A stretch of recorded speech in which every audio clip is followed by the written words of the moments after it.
My name is Virginia Callahan, but everyone in Asheville calls me Ginny. At 81 years old, I thought I'd seen everything life could throw at me. I was wrong. It was a Tuesday morning in March when my phone rang at exactly 9:47 a.m. I remember the time because I was watching the birds at my feeder outside the kitchen window of my little craftsman home on Sunset Drive, the same home Harold and I built with our own hands back in 1967. I nearly dropped my coffee mug, the one with the faded "World's Greatest Grandma" print that my granddaughter Ava gave me years ago. "I'm sorry, dear, but there must be some mistake. I haven't taken out a loan in 15 years. Ma'am, I'm looking at a $200,000 personal loan in your name, taken out 6 months ago through First Trust Financial. The payment is 67 days overdue." $200,000. The number hit me like a slap. In all my years as an accountant at Henderson and Associates downtown, I'd seen plenty of financial disasters, but this was impossible. But Jennifer wasn't backing down. She had my social security number, my address, even my old employer information. Someone had done their homework. After I hung up, my hands were shaking so badly, I could barely dial my daughter Melissa's number. She worked part-time at the Asheville Tourists merchandise shop. Nothing that would require her to know about my finances. But maybe she'd heard something. Maybe there was some explanation. "Mom, you're probably just confused," Melissa said, when I told her about the call. Her voice had that strained quality it got when she was stressed about money, which seemed to be most of the time lately. "These scammer calls happen all the time. You know that." But something in her tone made my accountant instincts prickle. In 38 years of managing other people's money, you learn to hear the truth behind the words. Melissa was hiding something. That afternoon, I drove downtown to First Trust Financial on Pack Square. The building was one of those modern glass structures that looked nothing like the solid brick banks I'd grown up with. Inside, a young man named Trevor confirmed my worst fears. "Yes, Mrs. Callahan, the loan is definitely in your name. Approved on September 15th of last year. The signature on file matches your driver's license perfectly." "Sir, this is impossible. I was at my church's Harvest Festival on September 15th. I helped Sister Margaret serve over 200 plates of Brunswick stew. There are witnesses." Trevor looked uncomfortable. "Ma'am, identity theft is a serious matter. You'll need to file a police report and dispute this with our fraud department." Back home, I spread my financial papers across Harold's old desk in the spare room. Bank statements, social security papers, insurance documents. Everything was exactly where it should be. But then I remembered the box in the closet, the one where I kept Melissa's old mail from when she lived here briefly 2 years ago during her rough patch with Rick. I pulled out handful after handful of envelopes, most of them bills and credit card offers. Then I found it, a manila envelope from First Trust Financial, addressed to me but postmarked 7 months ago. My hands trembled as I opened it. Inside was a loan application packet, partially filled out in handwriting that looked suspiciously like mine. There were photocopies of my driver's license, my social security card, even a copy of my utility bill. Someone had been very thorough, very careful. But it was the practice signatures on the back page that made my blood run cold, row after row of Virginia M. Callahan, written in slightly different styles, as if someone had been perfecting the forgery. I sank into Harold's old leather chair, the one that still smelled faintly of his Old Spice cologne. 47 years of marriage, and he'd always told me to trust my instincts. Those instincts were screaming now. My daughter, my own flesh and blood, the little girl I'd rocked to sleep, the teenager I'd helped through heartbreak, the woman I'd supported through 2 divorces. She'd stolen my signature, my identity, my peace of mind. I picked up the phone to call her again, but then stopped. If Melissa had done this, if she'd really forged my name for $200,000, then I needed to be smart about what came next. My years at Henderson and Associates hadn't just taught me about numbers, they'd taught me about evidence, about paper trails, about building a case. I opened my desk drawer and pulled out a yellow legal pad, the kind I'd used for decades to organize complex audits. At the top of the page, I wrote September 15th, the day my daughter stole my life. And accountants always balance the books. The next morning, I drove to Melissa's rental house on Haywood Road, past the old Standard Oil station that's been empty for years and the new craft brewery that charges $12 for a sandwich. My Honda felt heavy, like it was carrying the weight of everything I was about to learn. Melissa answered the door in her bathrobe, her hair unwashed. At 49, she still had that lost look she'd worn as a teenager when she'd gotten caught sneaking out. "Mom, what are you doing here so early?" "We need to talk, honey, about the loan." Rick appeared behind her, coffee mug in hand, wearing a Rolex I'd never seen before. My son-in-law had always been fond of expensive things he couldn't afford, but this was new territory even for him. "Morning, Ginny," he said, not meeting my eyes. "Melissa, didn't you tell her?" "Tell me what?" I pushed past them into their cluttered living room. The furniture was new, leather sofa, matching chairs, a television bigger than my bedroom window, all of it far beyond what they could afford on Melissa's part-time wages and Rick's occasional handyman jobs. Melissa started crying before she even sat down. "Mom, I'm so sorry, we were desperate. The medical bills from Rick's surgery, the car payments, the credit cards, we were going to lose everything. So you decided to steal from me instead?" "It's not stealing." Rick's voice was sharp, defensive. "You've got that big house, all that money sitting in the bank doing nothing. We're family. We thought you'd understand." I stared at this man I'd welcomed into my home for Christmas dinners, whose children I'd babysat, whose bills I'd helped pay more times than I could count. "You thought I'd understand forgery, identity theft, putting my home at risk?" "Your home?" Melissa looked genuinely confused. "The loan papers list my house as collateral. Sweetheart, if you default on this loan, they take my home, the home your father and I built with our own hands." The silence that followed was deafening. Outside, I could hear the neighbor's dog barking, the normal sounds of a normal morning in a normal neighborhood, but nothing about this was normal anymore. "We'll pay it back," Melissa whispered. "Rick's got this real estate deal coming through. Big commission. We'll have the money by Christmas." Rick was already shaking his head. "The Biltmore project fell through, babe. I told you that." I watched my daughter's face crumble as the lie fell apart. How many lies had there been? How long had they been planning this? Reluctantly, Melissa brought out a folder. Inside were documents that made my accountant's blood boil. Not only had they forged my signature on the original loan, but they'd opened 3 credit cards in my name, taken out a second mortgage application, thankfully denied, and even tried to access my retirement account at BB&T. "Jesus, Mary and Joseph," I whispered, using my mother's old expression. "You didn't just steal money. You stole my entire identity." "Mom, please." "Don't." I held up my hand. "Don't mom me right now. I need to think." The facts were simple and devastating. My own child had stolen $200,000 in my name. My house, the house Harold and I had saved for, planned for, built with weekend labor and dreams, was now collateral for their spending spree. "Paul, I need your help. My daughter has stolen my identity and taken out a loan for $200,000. The pause that followed told me everything I needed to know about how serious this was. "Ginny, you need to come to my office right now. Don't talk to anyone else about this until we meet."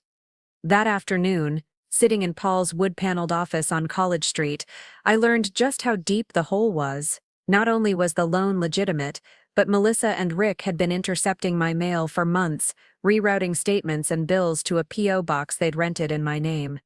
"The good news," Paul said, adjusting his glasses, "is that this is clearly fraud. The bad news is that proving it might take months, and in the meantime, you're legally responsible for the debt." "What does that mean for my house?" "If they continue to default, the bank can foreclose. Your house, your savings, everything you and Harold worked for could be gone." I felt something break inside me then, not my spirit, that was stronger than ever, but my last illusion about family, about trust, about the people we're supposed to be able to count on. "Paul, I want you to do something for me." "Anything, Ginny." "I want you to look into every financial transaction Melissa and Rick have made in the past year. Bank accounts, credit cards, purchases, everything. I want to know where every penny of my money went." Paul nodded slowly. "That's going to take some time, and it might uncover things you don't want to know." I thought about Harold, about how he'd always said that the truth was the only foundation worth building on. I'm 81 years old, Paul. I don't have time for anything but the truth. Walking to my car, I felt different somehow. Older, yes, but also clearer. Melissa and Rick had given me something along with their betrayal. They'd given me purpose. And Virginia Callahan with a purpose was a force to be reckoned with. The next few weeks I became someone I'd never been before, a detective in my own life. Every morning I'd sit at Harold's desk with my yellow legal pad and my calculator, piecing together the puzzle of my own financial destruction. I started with the obvious places. My mailbox became a crime scene. I discovered that Melissa had been using a mail forwarding service to intercept anything from banks or credit agencies. She'd been smart about it, only redirecting specific types of mail while letting my regular correspondence through. But she'd forgotten something crucial. I'd been an accountant for 38 years. I knew how to follow a paper trail. My first stop was Regions Bank on Marymount Avenue, where I'd done business for over 2 decades. Tammy Wheeler, the branch manager, had known me since she was a teller. "Mrs. Callahan, I have to tell you, we were surprised when you didn't come in to discuss the loan application," she said, pulling up my account on her computer. "We called the number on file several times to verify the large withdrawal request." "What withdrawal request?" Tammy's face fell. 3 months ago, someone called claiming to be you, asking to wire $50,000 to a business account for investment purposes. The voice sounded right, knew your social security number, your mother's maiden name, everything. My hands clenched in my lap. "And you wired the money?" "We followed protocol." The caller knew all the security information. "But now that you're here," she looked at her screen more carefully. "The phone number on your account was changed 6 months ago. Is this your current number?" Walking out of that bank, I felt the storm clouds gathering in my chest. $50,000, gone. Just like that, money Harold and I had saved quarter by quarter, dollar by dollar, over decades of careful living. My next stop was the credit union where Harold had been a member since 1962. I'd never been active there, but after he passed, they'd kept his account open for my convenience. What I'd forgotten, what Melissa and Rick couldn't have known, was that I'd inherited Harold's shares in the credit union itself. Small shares, but enough to give me certain privileges. "Mrs. Callahan," said Maria Santos, the loan officer, "I need to show you something that's been bothering us." She pulled out a file marked with my name. Inside were copies of loan applications, all denied, spanning the past 8 months. Applications for personal loans, home equity loans, even an attempt to use my house as collateral for a business loan. We denied them all because the employment information didn't match our records, and frankly, the signature looked practiced rather than natural. "But Mrs. Callahan, someone has been very persistent about trying to access credit in your name."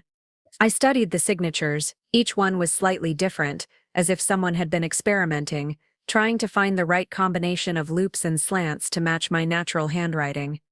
"Maria, I need you to do me a favor. I want a complete credit report, and I want to know about every account, every inquiry, every attempt to use my social security number in the past year."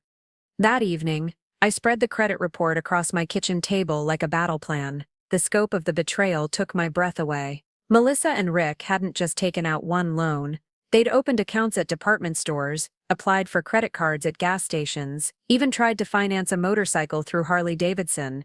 Most had been denied, thank God, but enough had gone through to paint a picture of systematic, calculated theft. I picked up my phone and called my neighbor, Betty Morrison. Betty had retired from the Buncombe County Sheriff's Department and still had connections in law enforcement. "Ginny, honey, what's wrong? You sound terrible." "Betty, I need to ask you something, and I need you to be honest with me. If someone stole your identity, family member or not, what would you do?" Betty was quiet for a long moment. "Ginny, are you in trouble?" "My daughter has stolen my identity and taken out loans in my name. I think she's been planning this for months, maybe longer." "Oh, sweetie, how much are we talking about?" "So far, about $250,000. Betty whistled low. "That's felony territory, Ginny. Multiple felonies, actually. Wire fraud, identity theft, elder abuse. This isn't just family drama anymore." After I hung up, I sat in Harold's chair and let myself cry for the first time since this all started. Not for the money. Money could be replaced. But for the daughter I thought I knew, for the trust that was gone forever, for the family dinners that would never be the same. When the tears stopped, I felt something settle in my chest, something cold and determined and absolutely unforgiving. I called Paul Rosen at home. "Ginny, that's going to be expensive and time-consuming. Are you sure you want to go down this road?" I looked around my little house, at the wedding photos on the mantle, at Harold's reading chair, at the life we'd built together through 47 years of marriage and trust and keeping our word. "Paul, they didn't just steal my money, they stole my signature, my name, my reputation. They put my home at risk and thought I was too old and too naive to fight back." I picked up Harold's favorite coffee mug, the one that said "World's Greatest Husband," and held it like a talisman. "They're about to learn that Virginia Callahan doesn't go down without a fight." The storm wasn't coming anymore, it was here. Sunday morning at First Baptist Church on Oak Street, I sat in my usual pew third row from the front, left side, and watched Pastor Williams deliver his sermon about forgiveness. The irony wasn't lost on me. After service, I lingered in the fellowship hall over coffee and Sarah Mitchell's famous pound cake. The church ladies were buzzing about the usual things: whose granddaughter was getting married, who needed meals after surgery, the upcoming rummage sale. "Ginny, you look tired, honey," said Margaret Humphrey, who'd been leading our women's Bible study for 15 years. "Everything all right?" I'd been wrestling with this moment all week. These women had known me for over 20 years. They'd brought casseroles when Harold died, helped with church suppers, supported every fundraiser I'd ever organized. If I was going to fight back, I needed allies. Within 10 minutes, I had 7 of the strongest women in Asheville gathered around me like a protective wall. I told them everything: the forged loan, the stolen identity, the credit cards, the interception of my mail. "What do you need us to do?" asked Margaret. That question, "What do you need us to do?" changed everything. I wasn't alone in this fight anymore. "I need character witnesses," I said. "People who can testify that I'm competent, that I wouldn't have taken out a loan like this, that I've always been responsible with money." "Done," said Eleanor immediately. "I'll call Judge Patterson, he's my nephew, sits on the county bench. He needs to know about this." By Tuesday, word had spread through the church network faster than gossip at a hair salon.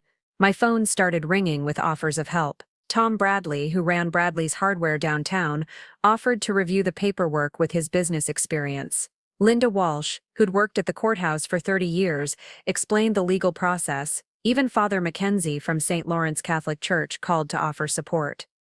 "Ginny, it's Nancy from the Rotary Club. I heard about your situation through Margaret. I want you to know, this exact same thing happened to my mother-in-law last year. Different circumstances, but family members stealing her identity. The emotional trauma is just as bad as the financial damage." Nancy had organized a support group for elder fraud victims. "We meet every Thursday at the senior center. Would you consider coming? Not just for help, but to help others. Your accounting background could be valuable." That Thursday, I walked into the senior center on South French Broad Avenue and found 12 other people who'd been betrayed by family members, scammed by strangers, or manipulated out of their life savings. The stories were heartbreaking and infuriating. But what struck me most was how many had given up, accepting their losses as the price of being old and trusting. Not me, not Virginia Callahan. "I spent 38 years keeping other people's books in order," I told the group. "I'm not about to let anyone destroy mine." After the meeting, Nancy walked me to my car. "Ginny, there's something else you should know. The State Attorney General's office has a task force on elder fraud. They're always looking for cases that might be part of larger patterns. Your situation with the mail forwarding, the systematic applications, it sounds more sophisticated than usual." She handed me a business card. "Ashley Morrison is the prosecutor who handles these cases. She's good, and she's tough. Tell her Nancy Westbrook referred you." "This is impressive work, Ginny," Paul said, reviewing the documents. "You've built a stronger case than most private investigators could manage." "It's not enough yet," I said. "I need to know about their business dealings, their other debts, their tax situation. If they did this to me, they might have done it to others." Paul leaned back in his chair. "That's investigative territory. Expensive territory. Paul, do you remember when Harold was sick, the last few months?" "Of course." He made me promise something, he said. Ginny, don't let anyone take advantage of your good heart. Sometimes the kindest thing you can do is refuse to be a victim. I didn't understand what he meant then. I looked out Paul's window at the mountains surrounding Asheville, the same mountains Harold and I had hiked together for 40 years. I understand now. This isn't about revenge, it's about justice, and it's about making sure they don't do this to someone else's grandmother. Paul nodded slowly. All right, I'll hire a private investigator. But Ginny, once we start down this path, there's no going back. This will get ugly. Are you prepared for that? I thought about Harold, about the promises we'd made to each other, about the life we'd built through honest work and keeping our word. I thought about my granddaughter Ava, and what kind of world I wanted to leave her. I stood up and gathered my purse, feeling stronger than I had in weeks. If that's not enough armor for an ugly fight, then I don't know what is. Walking to my car, I felt the weight of my church family's prayers, my Rotary Club's support, and 47 years of Harold's love behind me. Melissa and Rick had thought they were stealing from a helpless old woman. They were about to learn they'd picked a fight with an entire community. The private investigator Paul hired was nothing like the ones you see on television. Janet McKenzie was a former police detective, probably 60 years old, with gray-streaked hair and the kind of no-nonsense demeanor I recognized from my own years in business. She opened a thick folder and pulled out photographs, surveillance shots of Rick at the BMW dealership on Tunnel Road, receipts from high-end restaurants, credit card statements showing purchases at jewelry stores I'd never heard of. Your son-in-law has expensive tastes, Janet said. But here's what's interesting. The spending started almost 2 years ago, long before they took out the loan in your name. They've been living beyond their means for quite a while. She showed me bank records that made my accountant's blood boil. Rick had opened 3 different business accounts under various names: R Property Development, Mountain View Investments, Callahan Consulting. That last one made me gasp. He used my name for a business? Not just your name, your social security number, your address, even listed you as the principal owner. According to the IRS, you've been running a consulting business for the past 18 months. The implications hit me like a truck. The tax liability. Exactly. You're potentially on the hook for business taxes, penalties, even fraud charges if the IRS decides to investigate. I felt my chest tighten. This wasn't just theft anymore. They'd made me an unwitting accomplice in their schemes. There's more, Janet continued. I found out why they needed the money so urgently. Rick owes over $80,000 to various creditors, credit cards, private loans, even money to some questionable characters who don't like to wait for payment. She pulled out another photograph, this one showing Rick talking to 2 men outside a bar on Patton Avenue. The men looked like the kind who settled debts with more than stern letters. Your daughter and son-in-law weren't just stealing from you, Mrs. Callahan. They were stealing from you to pay off dangerous people. That afternoon, I called my granddaughter Ava. At 22, she was finishing her senior year at UNC Asheville, working part-time at the campus bookstore and trying to figure out her life like most young people. I'd been dreading this conversation, but Janet's revelations had made it necessary. Grandma Ginny, I was just thinking about you. Mom said you've been sick? The lie cut deeper than I'd expected. Honey, I need to see you. Can you come by the house this evening? Of course. Is everything okay? We'll talk when you get here. Ava arrived at 6 o'clock sharp, carrying a bag of takeout from Rocky's Hot Chicken, my favorite guilty pleasure. She'd inherited Harold's eyes and my stubborn chin, and seeing her always made my heart ache with love and pride. Grandma, you look tired. What's going on? I made us both some sweet tea and sat her down at the kitchen table. Ava, I need to tell you something about your parents, and it's going to be hard to hear. I started with the phone call from the collections agency and worked my way through everything: the forged signatures, the stolen identity, the business accounts, all of it. Ava's face went through a dozen different emotions: disbelief, anger, disappointment, and finally a kind of sad resignation that broke my heart. I wondered where they got the money for all the new stuff, she said quietly. The furniture, Dad's watch, Mom's jewelry. They said Dad had gotten some big construction contracts, but I never saw him working more than usual. Ava was quiet for a long moment, twisting her napkin in her hands. Grandma, There's something else, something I've been afraid to tell anyone. My heart clenched. What is it, sweetheart? Remember my college fund? The one you and Grandpa Harold set up when I was little. Mom told me last year that it had to be used for Dad's medical bills after his back surgery. She said there wasn't any choice. How much was in that fund, honey? $47,000. It was supposed to pay for my last 2 years of school and help with graduate school applications. The room spun for a moment. They'd stolen from their own daughter, their own child's future, and used it to fund their lifestyle. Ava, sweetheart, your grandfather never set up a fund that could be accessed for medical bills. That money was in an education trust. It couldn't be touched for anything else. What can we do, Grandma? We're going to get your money back, and we're going to make sure they can't do this to anyone else.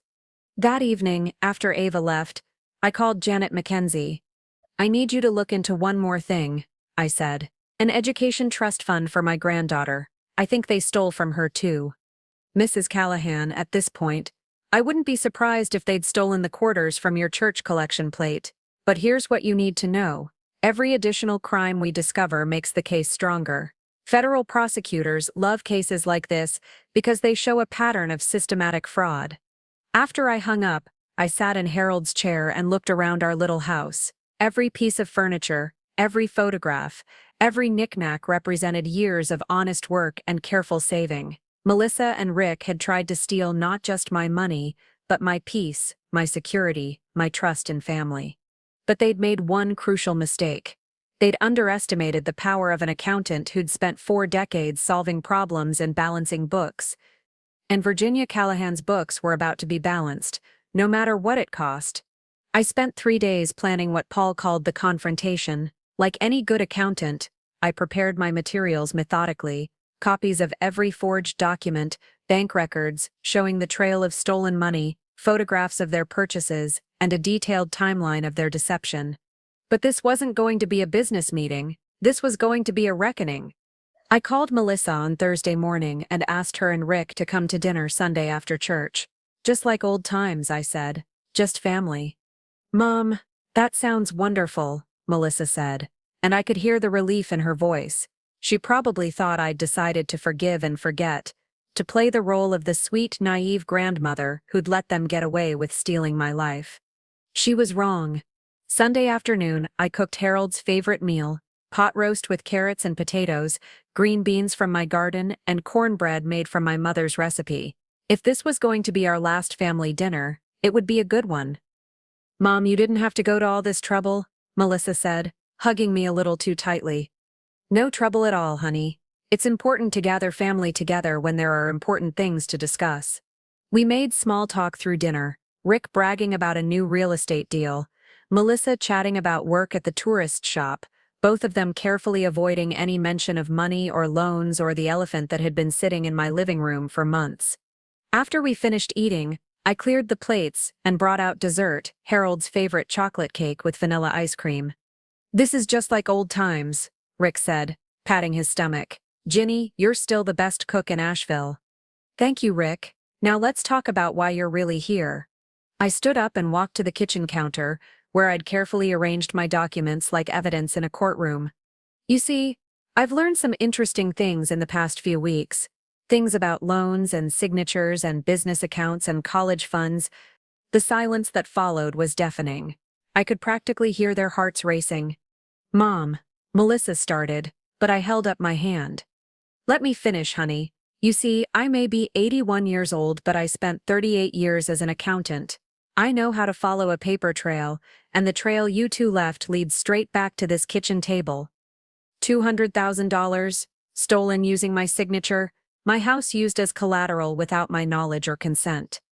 I set it down and picked up the next one. $50,000 wired from my bank account using my personal information and security codes. Another document.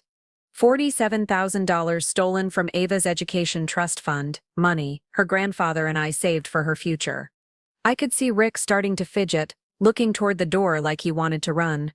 3 business accounts opened in my name, making me liable for taxes and potential fraud charges. Document after document, I laid out their crimes like a prosecutor presenting evidence to a jury. Multiple credit cards opened in my name, store accounts, gas station cards, even an attempt to finance a motorcycle. Melissa was crying now, but they were different tears than before. These weren't tears of guilt or remorse. These were tears of fear of being caught, fear of consequences. "Mom, please, we can explain." "Explain?" I laughed, but there was no humor in it. "Honey, I'm past explanations. I'm at the point of solutions." I walked to the kitchen drawer and pulled out one more document, a legal complaint prepared by Paul Rosen, ready to be filed with the federal prosecutor's office. "You have a choice," I said, setting the papers on the table between us. "You can make this right voluntarily, or you can let the FBI make it right for you." Rick found his voice first. "Ginny, you can't be serious. We're family." "Family?" I looked at this man who'd sat at my table for holidays, who'd called me mom, who'd held my granddaughter when she was born. "Rick, family doesn't steal from each other. Family doesn't forge signatures and intercept mail and lie about medical bills." "We were desperate," Melissa sobbed. "We were going to lose everything." "So you decided to let me lose everything instead?" I sat back down at the table, looking at these two people I'd loved and trusted and supported for years. "Here's what's going to happen.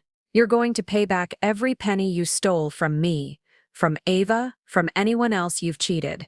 You're going to close those business accounts and clear my name from any tax liability. You're going to cancel every credit card and account you opened in my name."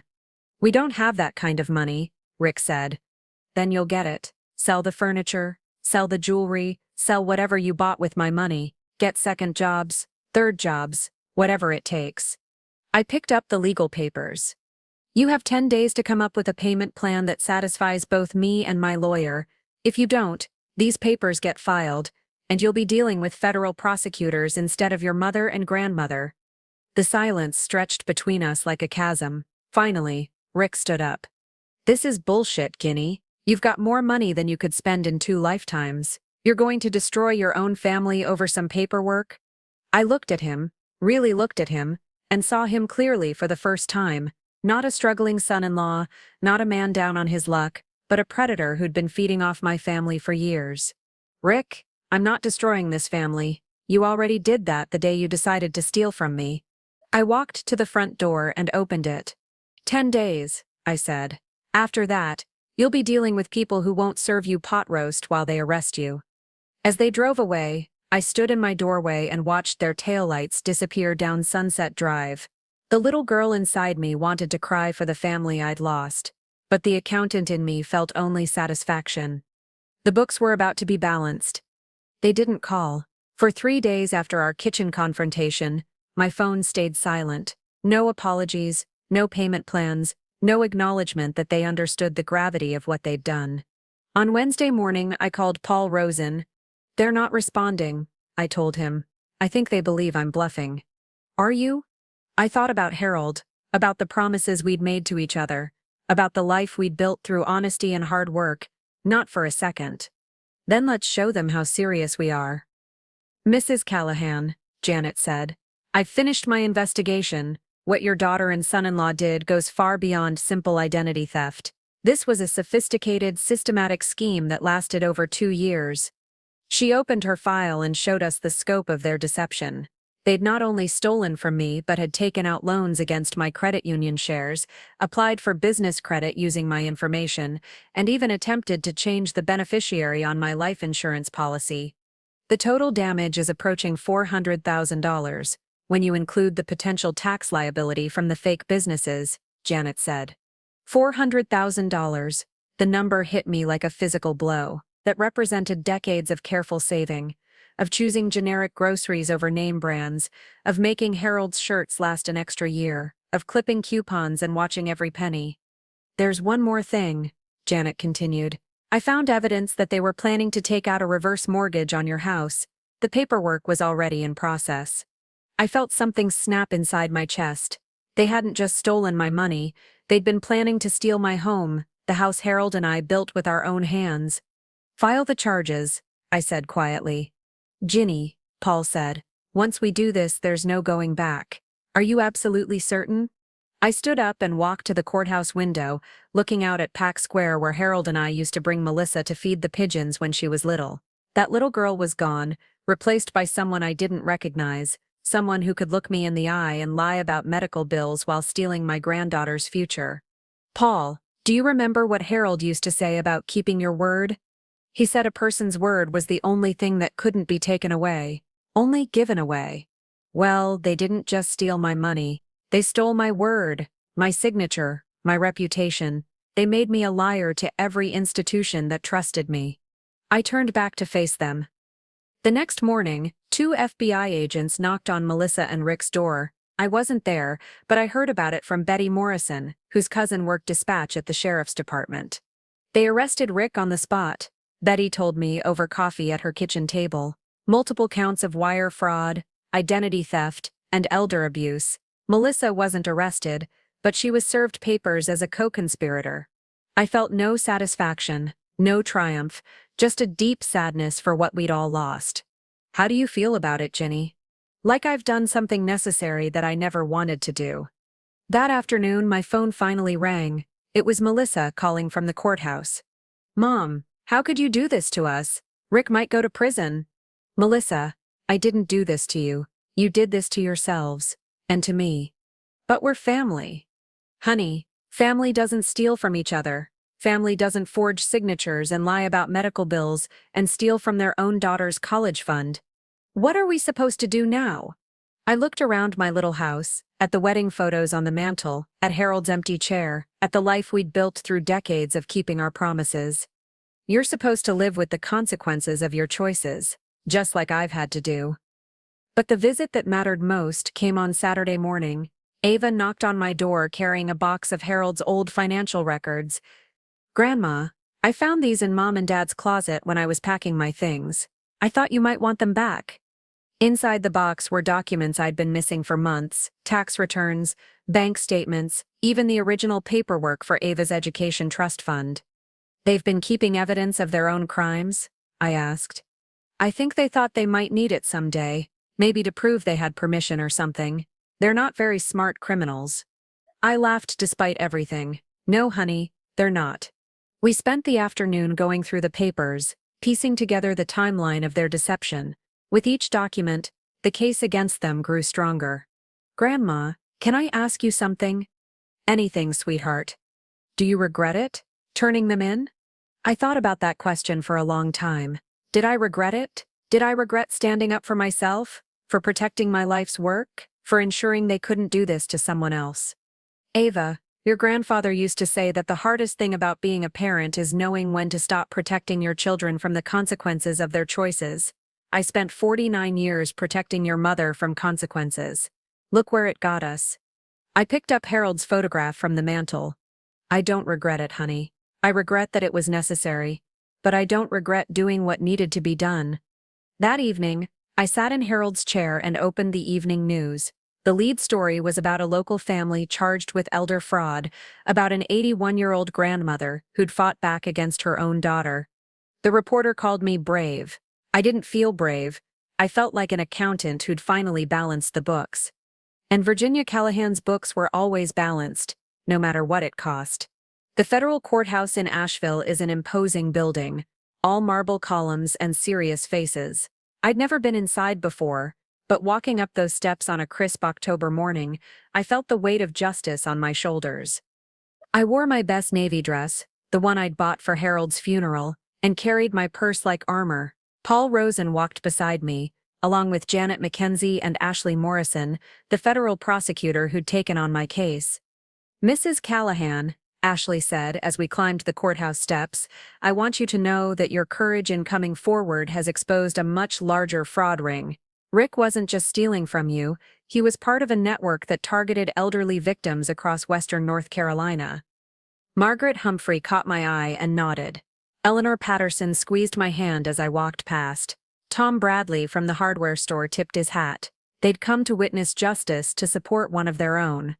Rick sat at the defendant's table in an orange jumpsuit, looking nothing like the cocky man who'd worn stolen jewelry to my dinner table. His lawyer, a thin young man who looked like he'd rather be anywhere else, whispered urgently in his ear. When Judge Patterson, Eleanor's nephew, called the court to order, the room fell silent. The United States versus Richard Allen Morrison, the clerk announced. She walked them through the evidence methodically: the forged signatures, the intercepted mail, the fake businesses, the stolen college fund. With each revelation, I watched the jury's faces grow harder, more disgusted. The defendant didn't just steal money, Ashley continued. He stole Mrs. Callahan's identity, her security, her peace of mind. He put her home at risk, made her liable for business debts she knew nothing about, and when confronted with his crimes, showed no remorse whatsoever. When it was time for me to testify, I walked to the witness stand on legs that felt steadier than I'd expected. I'd been preparing for this moment for months. "Mrs. Callahan," Ashley said gently, "please tell the jury about the phone call you received in March." I told them everything. The collections call that started it all, the forged documents, the confrontation in my kitchen, the discovery that they'd been planning to steal my house. At any point, Ashley asked, did the defendant express remorse for what he'd done? No, I said clearly. When I confronted him, he said I had more money than I could spend in 2 lifetimes and accused me of destroying the family over paperwork. I looked directly at Rick. As I said this, he couldn't meet my eyes. Rick's lawyer tried to paint him as a desperate man driven to crime by medical bills and financial pressure, but when Ashley cross-examined him, the truth came out. The medical bills had been paid by insurance. The desperate circumstances included payments on a BMW and a Rolex watch. "Mr. Morrison," Ashley said, "isn't it true that you spent over $50,000 of Mrs. Callahan's stolen money on luxury items?" "We needed." "Yes or no, Mr. Morrison? Did you spend stolen money on luxury items?" "Yes." "Did you forge Mrs. Callahan's signature on loan documents?" "Yes." "Did you intercept her mail to hide your crimes?" "Yes." With each admission, I felt something settle in my chest. Not satisfaction, exactly, but a sense that the truth was finally being told. The jury deliberated for less than 2 hours. When they returned with their verdict, the foreman stood and read the charges one by one. Wire fraud, guilty; identity theft, guilty; elder abuse, guilty; conspiracy to commit fraud, guilty. "I hope you're happy now, Ginny," he said. I stood up in that courtroom, feeling every one of my 81 years and every ounce of Harold's strength behind me. "Rick, I'm not happy, I'm satisfied. There's a difference." Outside the courthouse, reporters crowded around asking for statements. I kept my words simple. Justice was served today, not just for me, but for every elderly person who's been taken advantage of by people they trusted. My hope is that this case sends a message that elder abuse will not be tolerated in our community. That evening, Ava and I sat in my kitchen going through the restitution paperwork. The court had ordered Rick to pay back every penny, with interest. It would take years, but eventually my savings would be restored. "Grandma, what are you going to do with the money when it comes back?" I thought about that question while I made us both some tea. Harold's chair sat empty in the living room, but I could feel his presence in the house we'd built together. "Some of it goes back into your college fund, of course. The rest," I smiled. "I think your grandfather would want me to enjoy it. Maybe take that cruise to Alaska we always talked about." "Can I come with you?" As we planned our hypothetical cruise, I realized something had changed in me over these past months. I wasn't just a victim who'd fought back. I was a survivor who'd reclaimed her power. And Virginia Callahan, with her power intact, was a force to be reckoned with. 3 months after the trial, Melissa called. It was the first time I'd heard from her since the courthouse, and her voice sounded different, smaller, older, broken in ways that made my mother's heart ache despite everything. "Mom, could I come see you? I know I don't deserve it, but I need to talk to you." I almost said no. The hurt was still too fresh, the betrayal too deep. But something in her voice reminded me of the little girl who used to crawl into my lap during thunderstorms. "You can come," I said, "but I won't lie to you about how things are now." She arrived on a Saturday afternoon in November, driving a beat-up Honda that looked like it had seen better days. Gone were the new clothes and fancy jewelry. She looked like what she was, a woman who'd lost everything through her own choices. We sat in my living room, the same room where I'd confronted her and Rick months earlier. But the dynamic had shifted completely. I was no longer the confused victim. I was the woman who'd fought back and won. "Mom, I want you to know that I've been getting help. counseling, financial planning, even legal advice about rebuilding my life. That's good, honey. How are you supporting yourself? I got a full-time job at the Winn-Dixie on Marymount Avenue. It's not much, but it's honest work, and I'm taking classes at AB Tech to become a certified bookkeeper. The irony wasn't lost on me. My daughter, who'd stolen from an accountant, was learning accounting herself. What about the restitution? I'm paying what I can. It'll take years, but I'm committed to making it right. Mom, I need you to know, I never stopped loving you. I just got so lost in the money problems and Rick's schemes that I forgot who I was. I looked at this woman who'd caused me so much pain and still saw traces of the daughter I'd raised. But I also saw someone I didn't entirely trust, might never trust again. Melissa, I forgive you. I have to forgive you, for my own peace of mind, but forgiveness doesn't mean things go back to the way they were. I know that. I just hope that someday we might be able to rebuild something.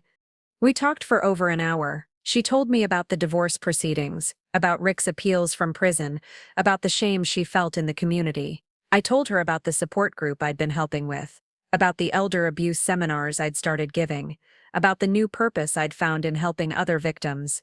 You've become famous, you know, she said, with a sad smile. The lady who fought back, there was an article about you in AARP magazine. I never wanted to be famous. I just wanted to be treated with respect. When she left that afternoon, we hugged for the first time in months. It wasn't the warm, trusting embrace of before. It was careful, tentative, the beginning of something new and uncertain. After she drove away, I called Ava. How do you feel about it, Grandma? Mrs. Callahan, the letter read, your case has become a model for how elderly victims can successfully fight back against financial abuse. We would be honored to have your expertise and experience help us develop better protection programs. I called Ashley Morrison, the prosecutor who'd handled my case. You're more than a symbol, Mrs. Callahan. You're proof that age doesn't mean powerless, that family doesn't mean free pass to steal, and that justice is possible even when it's hard. A month later, I found myself in Raleigh, sitting around a conference table with prosecutors, social workers, and other advocates. The youngest person in the room was probably 40, but they listened to me like I was the expert I'd become. The key, I told them, is helping victims understand that they're not helpless. I spent 38 years as an accountant. Those skills didn't disappear when I turned 65. They just needed to be applied in a new way. We developed a program called Know Your Worth financial literacy classes specifically designed for seniors, teaching them to recognize the signs of fraud and abuse, and more importantly, how to fight back effectively. The program launched in Asheville first, meeting at the Senior Center every Thursday. The same room where I'd first joined the fraud victims support group became a classroom where elderly people learned to protect themselves and others. The hardest part, I told one class, isn't learning to spot fraud, it's learning to set boundaries with family members who see your kindness as weakness. After one session, a woman named Dorothy approached me. She was probably 75, with the careful posture of someone who'd learned not to trust easily. Mrs. Callahan, my grandson has been asking me to co-sign loans for him. After hearing your story, I'm wondering if I should be more careful. That something's not right, but he's family. Family doesn't ask you to risk your financial security. Family protects you, not the other way around. I watched her face change as the truth settled in. Another potential victim armed with knowledge and permission to say no. Driving home that evening, I thought about the journey that had brought me here. A year ago, I'd been a trusting grandmother who believed family always came first. Now I was a woman who'd learned that trust must be earned and maintained even within families. I'd forgiven Melissa, but I hadn't forgotten the lessons her betrayal taught me, and those lessons were helping other people protect themselves from the same pain I'd endured.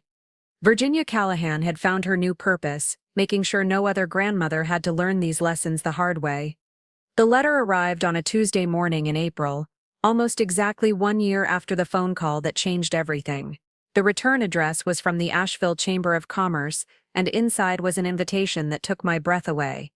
Mrs. Virginia Callahan, you have been selected as this year's recipient of the Community Pillar Award for your outstanding service in elder advocacy and fraud prevention. I called Ava immediately. She was finishing her final semester at UNC Asheville, having returned to school thanks to the restitution payments that were slowly rebuilding her college fund. "Grandma, that's incredible. You deserve this so much."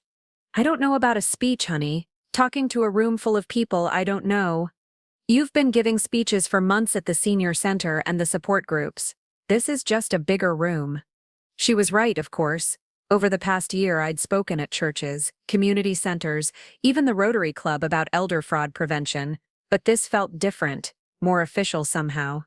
The night of the ceremony, Ava helped me pick out what Harold always called my going-to-meeting dress, a deep blue ensemble that brought out my eyes. She'd graduated the week before and looked radiant in her cap and gown from the photos we'd taken.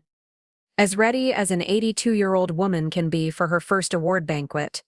The Grove Park Inn was magnificent, all stone and timber and mountain views. Harold and I had always said we'd have dinner there someday. But someday never came before he passed.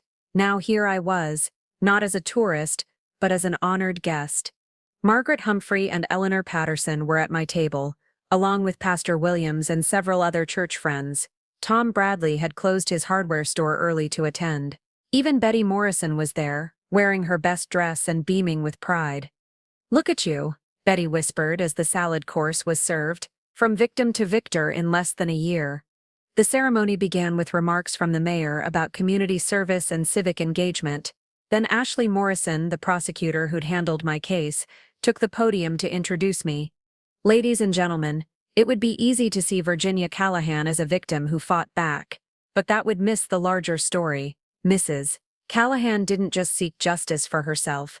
She transformed her pain into purpose, her experience into expertise, and her voice into a beacon for others who thought they had no options left." As she recounted the details of my case and the advocacy work that followed, I felt Harold's presence beside me. This was the kind of moment he would have been so proud of, not because of the attention, but because of the good that had come from something terrible. Mrs. Callahan has personally helped 43 elderly victims of financial fraud recover over $800,000 in stolen assets. She has testified before the state legislature about elder abuse prevention, consulted with law enforcement agencies across North Carolina, and created educational programs that are now being used in 12 states. $800,000. 43 people. I hadn't realized the scope of what we'd accomplished until I heard Ashley say the numbers out loud. When my name was called, I walked to the podium on steadier legs than I'd expected. Looking out at the crowd, I saw faces I recognized, people from church, from the community center, from the support groups, people who'd become family in the truest sense of the word. When I first received that phone call about a loan I hadn't taken, I thought it was a mistake that would be cleared up in a day or two. I never imagined it would lead me here, to this moment, speaking to all of you about the power of refusing to be a victim. My daughter asked me once if I regretted pursuing charges against her and her husband. The answer is no. I regret that it was necessary, but I don't regret standing up for myself and for every other elderly person who's been told that family loyalty means accepting abuse. I paused, looking out at Ava's proud face in the audience. The most important thing I've learned is that we teach people how to treat us. For too many years I taught my family that my kindness could be taken for granted, that my generosity had no limits, that my love came without boundaries. I had to learn that love without boundaries isn't love, it's enablement. The applause was warm and sustained. As I returned to my seat, holding the crystal award that would sit on my mantel next to Harold's photograph, I felt a sense of completion I hadn't expected. After the ceremony, people approached me with their own stories, their own questions, their own need for guidance. A woman whose son had stolen her Social Security checks, a man whose daughter-in-law had forged his name on credit applications, person after person, each with a version of my story, each needing to know that fighting back was possible. Driving home with Ava, I felt peaceful in a way I hadn't since before Harold's death. "What are you thinking about, Grandma?" "I'm thinking about legacy. Your grandfather and I always worried about what we'd leave behind, what would matter after we were gone. You've left behind more than money, Grandma. You've left behind change. All those people you've helped, all the policies that have been changed because of your case, that's a legacy Harold would be proud of." The next morning, I sat at my kitchen table with a cup of coffee and the local newspaper. There was a photo of me receiving the award, and underneath a quote from my speech. Age is not synonymous with helplessness, and family is not synonymous with free pass to steal. I cut out the article and put it in the folder where I kept all the letters from people I'd helped over the past year. 43 victims who'd found their voices, 43 families where justice had been served, 43 examples that fighting back was possible. I opened Harold's desk drawer and pulled out a piece of his old stationery. At the top I wrote, "My dearest Harold, what they didn't know I knew." Then I began writing the story of Virginia Callahan, not the victim but the woman who refused to stay one. The woman who learned that love without boundaries isn't love, that trust must be earned and maintained, and that justice is possible at any age. The woman who discovered that her greatest legacy wasn't the money she'd saved, but the people she'd taught to save themselves. Outside my window, the birds were singing at the feeder Harold had built for me 40 years ago. It was a new day, a new chapter, and Virginia Callahan was ready for whatever came next.